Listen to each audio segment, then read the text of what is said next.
One of the most powerful beings Doctor Strange has ever faced, and in their first encounter, Strange had absolutely no way to beat him by force. So instead, he trapped Dormammu in a time loop using the Time Stone, forcing him to kill Strange over and over again for what was essentially eternity, because without time, the loop would never end. Dormammu eventually agreed to leave Earth alone just to escape the loop. The interesting thing about Dormammu is that he isn't evil in the traditional sense. He's more like a force of consumption. He absorbs entire dimensions into the dark dimension and grows stronger with each one. Earth is just the next thing on the menu. He's been kept out so far, but with the Time Stone destroyed, a rematch would go very differently. Ego, the living planet. Ego is one of the most unique cosmic entities in the MCU because he was also a character with genuine charisma and a deeply personal story. He is a celestial, one of the few shown in the MCU who developed full consciousness and a physical form. Over millions of years, he grew bored of existing alone, so he created a humanoid avatar and started traveling the universe looking for connection. He fathered thousands of children across hundreds of planets, hoping one of them would inherit enough celestial power to help him complete his plan, a terraforming project he called the Expansion, which would have converted every planet in the universe into extensions of himself, wiping out all other life in the process. Peter Quill was the only child who inherited the power. Ego killed his mother to keep Peter motivated and focused. When Peter found out, he used his celestial abilities to fight back, and the Guardians ultimately destroyed Ego's core, killing him. Since Ego was Peter's power source, Star-Lord lost his celestial abilities permanently after that, a genuinely brilliant villain who believed everything he did was completely justified. The Grandmaster and the Collector. These two are easy to overlook, but they're actually elders of the universe, some of the oldest individual beings in existence, who survived the death of the previous universe and carried their obsessions with them into this one.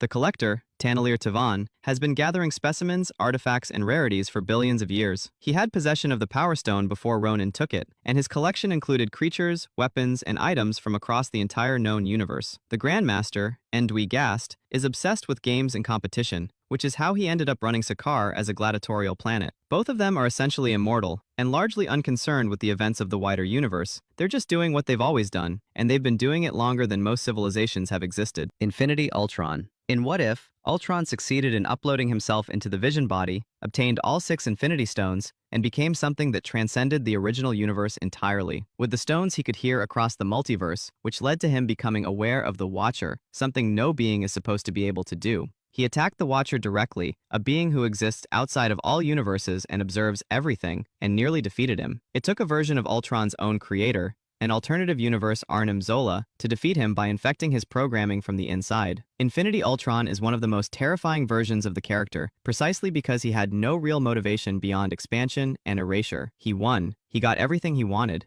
and it still wasn't enough. The Watcher. Uatu the Watcher is a member of an ancient race of cosmic beings whose sole purpose is to observe every event across every universe in the multiverse without ever interfering. He has witnessed the rise and fall of entire civilizations, the creation of new universes, and events so catastrophic they reshaped the fabric of reality. His oath is absolute non-interference, which makes it all the more significant when he breaks it in What If, assembling the Guardians of the Multiverse to stop Infinity Ultron. He didn't fight directly, but the act of assembling a team was itself